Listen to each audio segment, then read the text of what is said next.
Welcome to the Super Gamer Podcast. Welcome to the new Super Gamer Podcast, episode 127. Our guest this week is a VGM musician and DJ and producer, a podcaster, a soon-to-be panelist chum, and one half of, I hope I say this right, Wade Watts. We have Theology, Matthew J. Bentley. Thank you for being here. Yeah, how's it going? It's so good to be here. It sounded like you might have been correcting me there. No, I wasn't correcting you. You said it perfectly. Wade Watts it is. Oh, okay, awesome. Yeah, So- it's after the main character in Ready Player One, which I'm assuming Oh, you know, I have already. not read that yet. Yeah. Oh, it's my favorite book. Oh, and my DJ partner from I Wade really Watts' should favorite read book, so yeah, you should. It's amazing. In any case. In any case, so before we get into the podcasting and the panel that we're going to be doing, let's start with you know, a huge chunk of who you are. You are a DJ. You make club-ready video game music remixes, and they are awesome. People should check out Theology. And you say VGM saved you from vapidness. Can you tell us what you mean by that? Yeah, so little background about me is I come from the trance scene, trance. It's a subgenre of electronic music that is akin to classical, really. And for, most of my DJ and producing career, I have made that genre and tried to kind of move my way up the trance ladder, if you will. And I found that when I was doing this, good Lord, I was just trying to make moves in my career that were to get me ahead, right? And I want to contrast that very quickly with what I mean so that you get it right away. In the VGM scene, I'm starting to collab with people not because they have a billion followers, but because they're talented and I like their art and I want to make art with them. And holy crap, it really has saved me because, yeah, I mean, I was in such a box for so long. And now I can literally do kind of whatever I want, and it's embraced. And the people that I've been collabing with are just goodness, they're so talented. So that is kind of what I mean. Do you have any more specific questions? Because I'm totally down to dive into this rabbit hole if you want. Sure. Well, I mean, is it very different from listening to your sets? You know, obviously, video game more than inspired. I mean, it's the songs, but you're remixing them quite heavily, so it's still kind of trans or what have you. Am I wrong? Yeah, no. I suppose just like, oh yeah, I should say this: the politics of the trance scene. I feel like that could shed some more light on it. It's like moving up and getting in with the right people and all for the glorification of your own ego, right? I was doing this for a long time and I'm not doing that anymore because I don't know, like in the VGM scene, just everybody's so supportive and it's like this amazing community of people that I like had no idea existed up until a year ago when I got invited to play my first VGM con. So like, yeah, it's more so not in how the sounds themselves sound. It's like the politics of the scene, I guess. Does that make sense? Yeah, for sure. And you kind of came into this by chance, like you had 3 VGM remixes on an album you did, and you sent the pre-release album to your brother, and he was like, hey, this is really good, you should maybe do more of it. And oh here my we gosh. are. Yeah, 88-bit was right. You do really good research. Yeah, so that is kind of how it went down. I mean, I've been making video game remixes for years though, and yeah, like literally like years. I just never decided to focus on it as a brand, right? But I feel like part of that is because, I figured, oh, it's too hard to license this and I want to do everything legal so that I don't get sued in the future. But, Sound Drop exists and I found that out and I was like, wait, what? So that's made it a lot easier. But yeah, like he literally was like, Matt, these are amazing. You should just focus on that. And I was like, yeah, why not? And then it wasn't long after that I got invited to play at VGM Con, and then I did an entire set with just video game music, and I was like, this is so much fun. And then my second VGM Con that just happened in April, it was in person, and I closed the the hero stage. It was the hero stage on Saturday night, and oh my gosh, that was the most fun I've ever had doing anything in my entire life. And so I don't know, just like every set that I do just kind of solidifies that like this is the right thing, this is the right direction for me. And I played at a bar called the Coin Slot in Traverse City, Michigan, last Saturday. And yeah, it was an arcade bar. It definitely attracts a certain kind of crowd, but honestly, there were tons of people there, from older folk to bachelorette parties, and the VGM was embraced by everyone. Sincerely, like I was blown away. Like no one asked me to play Beyonce or anything like that. So like it was really cool, man. It was really, really cool. Yeah, well, it's funny. If I ever had, you know how people think about like, oh, if I won the lottery, like what I would do with that money. My thing Yeah. has always been, if I had fuck you money, I would open like dance bar that is also an arcade and like I love really that. exactly like plays like your music. Like I would definitely have you in because that's exactly. Yeah, yeah. I always feel like there are so many. I mean, I would anyway. Like I would jam out to that music, and Yeah. at least where I live, there's been one place that kind of tried it. I can't remember what it was called now. It didn't but it had like an identity crisis. It was like two separate things. It was like dance bar over here, arcade over here. And it's like, no, put them together. Yeah, literally. Like put the pinball machines around the dance floor. Like what are we doing? Come on. Yeah. Yeah. That's amazing. I love that. Another thing by chance, you mentioned your first VGM set a year ago. Well, you were actually working at a place in Minnesota, I believe, and you were serving, and someone you were serving was like, hey, you should come perform for us. Yeah, oh my gosh, it's so funny. Yeah, Thomas. Yeah, I used to wait on him and his boyfriend at the time.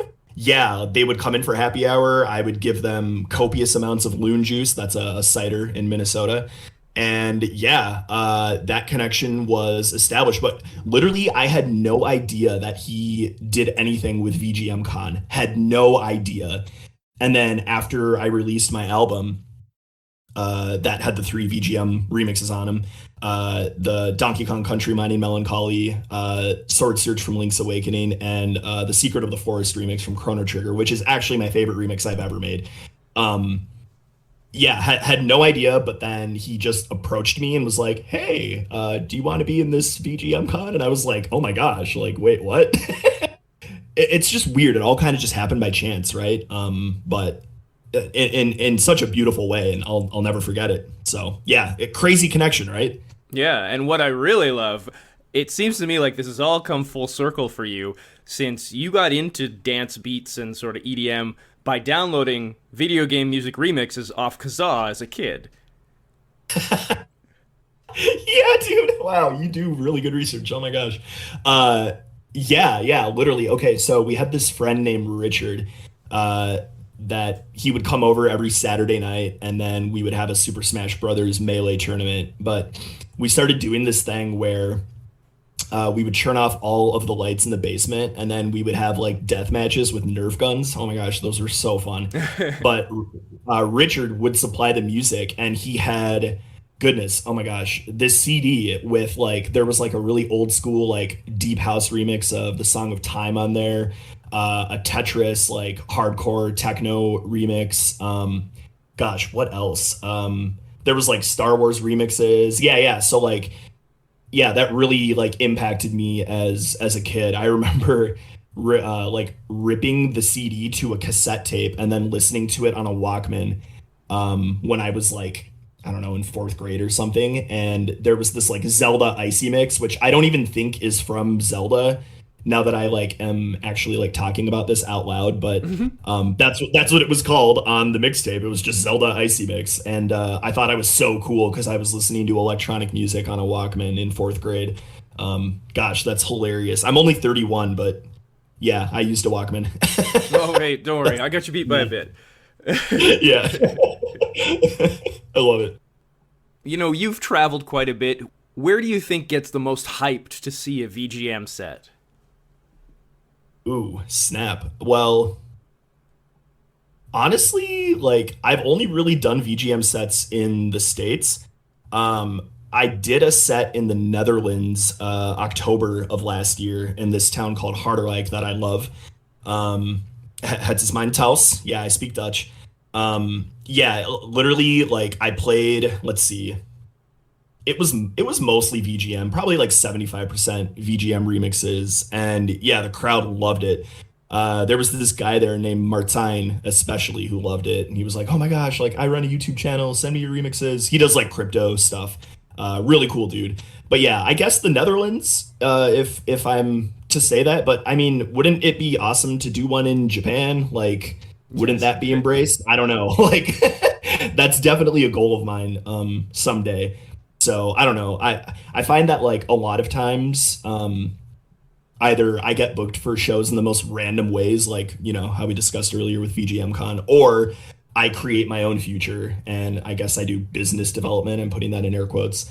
So I'm probably just gonna message a bunch of places in Japan at some point and be like, "Hey, so I do this. Can I play?" Like, I don't care. I'll just fly out there on my own dime because this would be an experience. Yeah, I don't know. I hope that answers your question. Yeah, for sure. But what about like for the crowds you have played VGM for? Is there a certain game or song that every time they're like, what gets them the most amped? Ooh, that's a great question. Honestly, I find that it's mostly stuff from Zelda that gets people amped. Um, yeah, because I mean that music is so iconic. What Koji did when composing those soundtracks is literally so timeless and will live on for the eternity of our species. Um, would love to meet that guy someday. Oh my gosh. But yeah, it's mostly Zelda. I've gotten requests for, oh gosh, everything from Skyrim to GoldenEye to the Halo theme, which thank God Vector U just remixed that because I was able to actually fulfill that request when somebody was like, "Play Halo," because that's happened a lot actually. So I was like, yes, finally I can like actually satisfy the crowd here and not play like a remix that I don't really like that much, because Vector U is a legend. Oh my gosh. That actually makes me laugh because I'm thinking of the back when I was younger, going to the bar, and constantly be going up to the DJ, play this, and you could just see on Yeah, their yeah. face like, stop doing Yeah. that. Right. Yeah, I have this analogy that I often say that's like, you wouldn't ask Madonna to play a System of a Down song, would you? So why are you asking me to play that? But Right. it doesn't usually go over that well with people who want to hear a song, so I usually don't say it. It's just in my head usually. Anyways. Zelda makes sense to me, especially I was listening to your sets, and first off, there's something about Zelda, especially Ocarina of Time music, that it's like already pretty Yeah. dancey and just like fun to Yep. bop to. Oh yeah. But yeah, I don't know, it just something about it seems to like, I don't even play a lot of Zelda anymore, and certainly I'm a fan of it, but every time those tracks Right. came up or that theme came up, I was like, yes, I'm into this. Right? Yeah, dude, sincerely, like there's just something about it. Like the because the soundtrack is so diverse. I think that's what makes Zelda music special, is really how diverse it is. Um, it doesn't all sound the same. Do you know what I mean? Like there's Hmm. very distinct characteristics, and Koji was a master when composing tracks to fit certain environments. Yeah, so I think my favorite song from Zelda, which I haven't remixed yet, but I will, it's on my list, is the Great Sea theme from Wind Waker. My goodness. That like literally I'm getting goosebumps thinking about it right now. Oh my gosh. Like I love that song because it encompasses what you're doing like so perfectly. It's stupid. Yeah.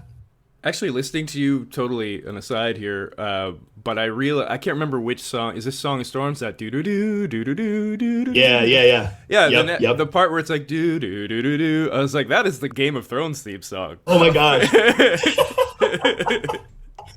Or I guess, yeah, yeah, yeah. That's hilarious. I never thought about that. Oh my gosh. Yeah, so VGR has an amazing remix of the Song of Storms that it's just legendary. Like when I hear a remix that good, I'm like, well, I don't need to remix this anymore because this one's already so good. Like, oh my gosh, yeah. I love that because he adds this like weird harmony. It's like boop boop boop boop boop boop boop boop boop boop. It's amazing. Like you have to check it out if you haven't heard it. VGR's remix of Song of Storms. Shameless plug there. Do you ever stray when you're making a song? Do you ever stray so far from the original track that you're worried, like, is anyone even going to recognize this? No, I don't think so. I mean, so I'm doing a Forest Temple remix right now with Gunderslam. And I don't know, maybe that would be the most like, because I don't know, like it's the Forest Temple from Ocarina of Time. Like, how do you remix that, right? But I did, and or I guess I should say we did. Uh, and I think what he just sent me stems for like a guitar solo yesterday, and so I think once I add that, it'll be like unmistakable what it is. But yeah, yeah, not usually. Not usually. I like to keep things very recognizable, but then of course just add filthy drops because I love bass. So yeah. Where can one get the best gas station hot dog? The convenience stores of Super America. JK Speedway bought them out. That's amazing. Yeah, probably Speedway. I haven't been to Bucky's yet. And I hear that's like mecca of American convenience stores. But they only have them in like Texas. I mean, probably there. Let's be real. I haven't even been there, but I'm just like assuming they have legendary hot dogs. Um, that's so funny. I love that. It reminds me, years and years ago, friends and we went to a Blind Guardian show in Minneapolis, actually, because we live about 6 hours away. Nice. Okay, right on. But so I'm Canadian, and we have a different Thanksgiving than you guys. So Yes. we're coming back and totally lost in us that it's American Thanksgiving. So we're like, Yep. oh, we can't get food anywhere. What's going on? And then finally it hit us. Oh no. So we ended up at a gas station. I think our Thanksgiving dinner was like beef jerky or something. That's hilarious. So, yeah, actually, funny comment about Canadians and Thanksgiving. So my wife is an equine vet, and that's half the reason we travel so much because we follow a horse show circuit around, and we know this Canadian show jumper named Lisa Carlson, and last year when we were in La Quinta, California for the horse show, she made a Thanksgiving dinner. This Canadian woman, way better than any American Thanksgiving dinner I've ever had. And I was like, hey, kudos to you. Yeah, it was awesome. You mentioned 88-bit a couple times. You have a collaboration with friend of the show, 88-bit, Rob Kovacs. You have a collaboration coming up. Anything you can tell us about that? Yes. So it's 88-bit, the Icarus Kid, and myself. We are remixing Blinded by Light from Final Fantasy 13, and I am beyond excited for it because that's a really special song to me. It has meant a lot to me. It really solidified itself in my head during a very dark time in my life, and was one of the things among many that helped me get through. And so, yeah, it's just really like I'm so honored to be remixing it with such legends. And then, yeah, and then I find out the other day that Rob did the soundtrack for Straylight VR, and I was like, wait, what? Like, my friend James told me to download that game like in October of last year, and I couldn't because it wasn't on Oculus then. But I was like, wait a minute, what? That's so weird how that all connects. Like, yeah, so he's a legend. I am so excited about doing this collab with him. But yeah, it's still in the works. So yeah, I'm really excited. I think he may have hinted at that when he was on and was like, oh, I can't say much. But now I know. Take that. Yes, indeed. It's okay. I mean, I don't really feel like it has to be a secret. Like whatever. We're just I hope I didn't get you in trouble. the battle. Yeah, yeah. No, it's fine. I didn't sign any contracts. We're good. Right. And when can we expect that? No idea when Okay. it's ready. Yeah, right, Yeah. fair enough. We're gonna take our time with it. No, what I appreciate is that so Icarus is kind of the project manager on it, if you will, if you want to use business terminology, and he's intense and he's not half-assing it, which I appreciate greatly. So yeah, it'll be done when it's done. You mentioned mental health there, and good way to get into your podcast, music and mental health, with DJ Fat Rain. Yes. Mental health, obviously, and the destigmatizing the conversation around mental health is a big thing for you. This came from sort of being in the scene and seeing the, I guess, depression going on in the music scene, and people being affected by it around you and you yourself. Anyway, Can you tell us what made you create this podcast? Yeah, so I noticed well, I guess over the years, and it just like hit me one day. I'm like, man, like there's been so much like suicide amongst DJs. Uh, like Avicii, Io, they're legends in the more like mainstream EDM scene. I'm sure you've heard of Avicii. Everybody's heard of Avicii because he hit top 40. But like these guys who, they seemingly have it all, they're living the dream that I want, right? They're touring, they have massive releases, they're able to support themselves with their music fully, and yet there's just something missing, you know?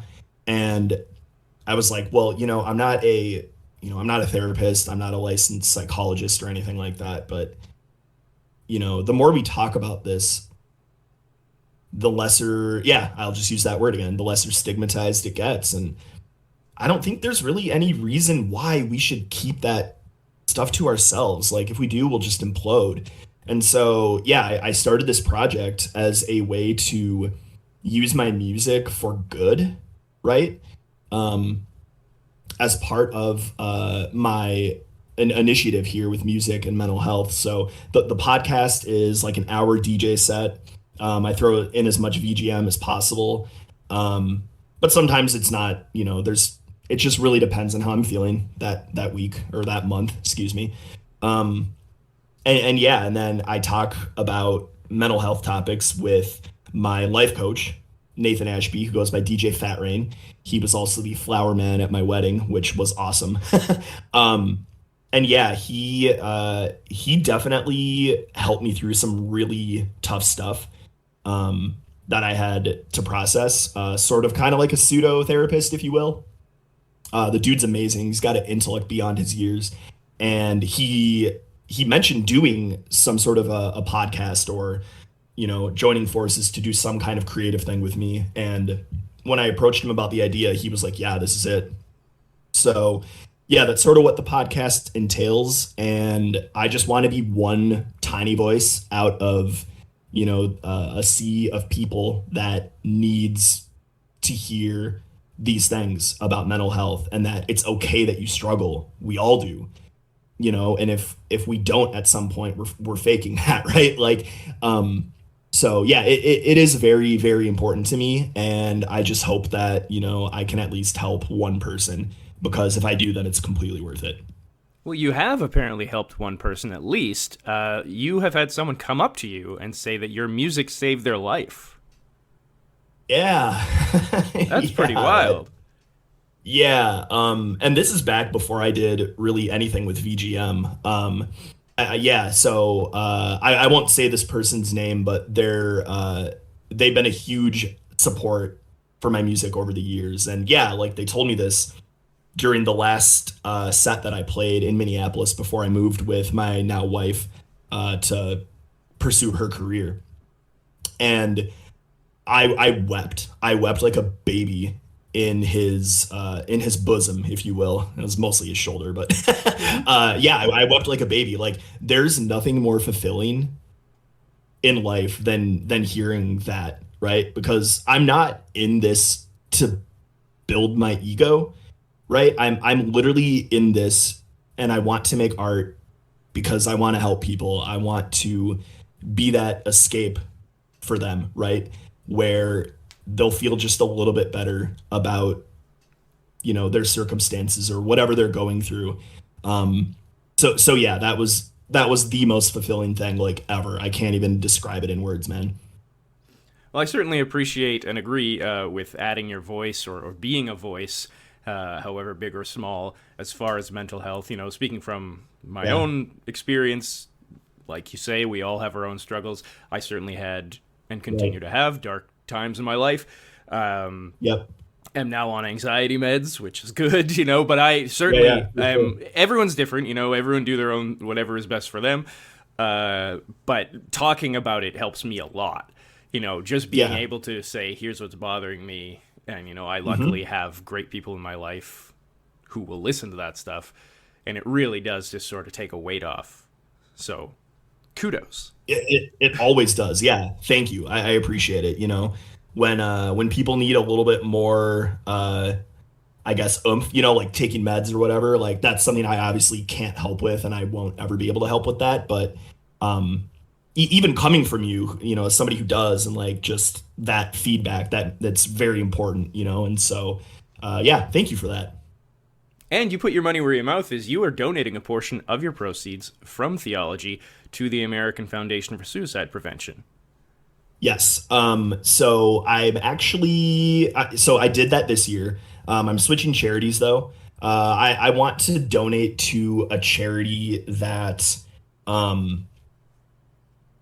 will work with me a little more. Like I messaged a bunch of people in the American Society for Suicide Prevention, and no one messaged me back. And so, yeah, I followed through with my word, and I donated to them this year because what they do is great. It's outstanding, but I do want to be working a little more closely with who I'm donating to, if that makes sense. It's again, it's not an ego thing. It's just like I really want to like work and drive this mission forward. Does that make sense? So if I'm just giving money and I'm not actually like working with a charity, it just feels a little less impactful. Does that make sense? Yeah.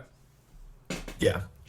One thing I love about your podcast, I think a lot of people are afraid of silence in this kind of medium, and you are not. Mm-hmm. You allow, like DJ Fat Rain, for example, you allow him to think, and like you leave it on screen, and there's like a long pause, which I totally agree with. Like, I think it's compelling. I mean, I have a bit of a radio background, and like silence done right is like, people like lean in. What's coming next? But it also just shows like you don't need to be ready for any. You don't have to have an answer ready. You can think about it. Yeah, right. Yeah, I love to think. It's a very powerful thing to do, and there is power in the silence. I can't believe you noticed that, and I love that. Oh my gosh. It's the same thing in music too. A good silence done right can make like the drop even, I guess if you want to relate it to my music, way more impactful. I do really like actually doing that where it like builds up and then there's like one beat of silence and then the beat hits. Oh my gosh, it's impactful. So yeah, wow. That's a great observation. And yeah, that's something that I think we should all try to do a little more, is find those moments of silence that can bring us some solace, if you will. And one thing you've discussed on the show is being allowed to change and evolve as a person and not holding it against someone to grow, right? And you mentioned how that kind of, there's a parallel as an artist, and that made me think of like famously Steve Martin, got a bunch of pushback for becoming a musician, even though he's really good at it, but people were like, well, you're supposed to be funny. He's like, well, I'm not anymore. Or he is, but I'm doing this now. Anyway, have you found any pushback, any fans of your old work that are not like, oh, I don't like the new stuff? Well, not to my face per se. I do receive less engagement on like Instagram and Facebook now, but like I don't care about that, to be honest. Nobody's come right out and been like, yeah, this sucks, stop doing it. I feel like the VGM sound is so nostalgic for all of us that even if we don't like video games, we still embrace it because it just reminds us of that happy place when the American Empire was at its height, right? So that's coming from me as an American. I know. Right, I was going to say, I don't know if that applies to me. Yeah, I don't think it does. But I mean, if you're scrolling through TikTok and you see like the nostalgia posts of like, for instance, I saw one recently that was like, this was, the week before Christmas break in school, and it had all these pictures of like, the arts and crafts we would make, like the snow, and I was just like, oh, that hits me so hard, right? So I don't know. I guess it doesn't apply to you, but it, okay, the American Empire joke doesn't apply to you, but the rest does, right? Like, right, VGM sound, it's so nostalgic. Everybody loves it. Well, let's get on to our panel coming up in October for VGMtogether. You and I are going to be co-hosting a panel on video game music podcasting. Woo! Which is interesting because yours is more, I'd say, about VGM specifically than mine, but neither of us have an exclusively VGM podcast. Right. Yeah, for reals. So here's the thing is like I do want to have an exclusive VGM podcast, but I would run out of music to play because I only do like club ready VGM, right? And so like I would probably run out of music to play and be like, well, okay, I can't really do another episode because there's not enough music being pumped out by people. But maybe I could. I don't know. Maybe I should dig a little deeper. We'll see. But that said, I still have a very fond love of like, just regular old EDM and trance and dubstep and D&B, etc. So that's why I choose to not play exclusively VGM. I just kind of throw it in because at my core, I still am very much a DJ. And my other group, Wade Watts with Table 18. I'm not quitting that ever. Like we are making really great traction as a duo. And so yeah, there's no way I'm going to ever leave the mainstream trance and progressive scene. But yeah, juggling the two things has proved challenging sometimes, but it's so rewarding. So And I think you've kind of mentioned, there's enough overlap. I would imagine you can kind of get away with doing either one in either persona, if you yeah, will. 100%. But am I allowed to ask you a question? Yeah. Dope. What are you looking forward to the most for our panel? So I kind of want to get across one that I learned, unfortunately, very late in life, is you can be as talented as you like, and I'm really not trying to say like I'm so talented, not what I mean, but but Dude, you can be just say it, bro. as talented as you are. If you don't do the work, people will notice. Like you just have to do the work, basically. Right. And in the context of podcasting, I had this thing going. I've said this a bunch of times on the show. I started this podcast technically like 8 years ago in school, but it was so like, oh, I'll put an episode out once every 3 months, or maybe I won't, or whatever. Yeah. And who's Right. who's staying to check if that's being updated or not. So for Right. 2.5 years now, I've been like, no, every week. And sometimes I don't want to, but you got to do it, right? Consistency, man. Yeah, it's what they all say drives success. So That's all I got on the top of my head right now. But for people curious, we're going to be talking about how to like make a VGM podcast and do it effectively. And yeah, what do you hope to get across? indeed. Well, I'm just excited to maybe inspire some people because like whenever I see somebody else, and this goes back to my like VGM scene save me from vapidness comment from earlier. When I see somebody who, and I'm putting this in air quotes though we can't see it, who is competition, I don't see them as competition anymore. I see them as like, oh, let's work together, let's foster synergies, let's make the scene bigger, right? Because a rising tide lifts all boats, and I just want us all to succeed together. And so I'm hoping that maybe we could inspire some people to even start their own podcast and contribute to the community, because this is such a beautiful community. It's the best one I've ever been a part of. And yeah, I want to meet literally everyone. So that's what I'm the most excited about. But yeah, I guess we'll see what happens. It should be an exciting con. Yeah, I am super excited as kind of what you're just saying there, like any chance I get to kind of be more part of this community is like, heck yeah. Yeah. Right. Exactly. Yeah. And like, it's never about the money. Like I feel like we're in a group of people who are sincerely just trying to make art, not win capitalism. And I love that. So I am losing capitalism. So right. Oh my gosh. It's hysterical. But I mean, there is something to be said about that, right? It's like, why does it have to be like we're either a starving artist or we are at making billions of dollars? Like, why can't I just make like 50K a year off my music and like be a musician? Anyways, that's a whole nother topic. We can talk about that later if you want. Pretty much winding down here, but you're going to be playing 2DCon in Minneapolis on August 26th? Yeah. 27th actually. 27th. Oh. Yeah. So they just emailed me and moved the date, but Okay. I'll be spam posting about that for the next 2 weeks here. Yeah, I'm pumped. I love any opportunity that I can take to visit home And especially if I'm going to do a DJ set at home, that is ever more great. Yeah, it's at the Hyatt Regency. I will be playing at 9 p.m., 2 hour set. So if you find yourself in the Minneapolis area, Hyatt Regency, downtown Minneapolis, come and see me. I would love that. Awesome. I very much doubt I'll make it to that one. No worries. 6 hours away is still a trip. It is. Yes, indeed. Where do you live in Canada, by the way? Pardon? Where do you live in Canada, by the way? Winnipeg. Okay, nice. Yeah, I didn't do my research. I'm sorry. Oh, no, that's okay. You're my guest. Well, I'm on your show. Yeah, indeed. Take care of that. Absolutely. Which, yes, you should be on our podcast. We would love to have you. So... But I am hoping to make it to VGMCon. I hope whatever the next one is. I gotta make it to one of these Minneapolis shows. Like, why totally. not? It's so cool. And yeah, I'm going to be going to VGMCon whether I am playing or not. I hope I'm gonna play again, but yeah, whether I'm playing or not, just to hang out with the community, like, absolutely, 100%, I'm going. So yeah, I'll see you there. Hopefully. I hope so. Yeah.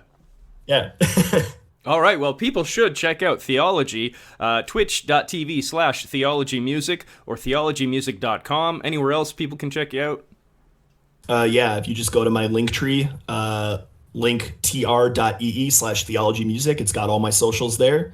Music is on Spotify, SoundCloud, Apple Music. I try to focus mostly on YouTube, though, because Player 2 got me really into making music videos for all of the remixes that I make or collab on. So yeah, really pushing the YouTube. But yeah, much appreciated. Theølogy, thank you so much. Thank you. This was a pleasure. Take care, and I hope to see you soon.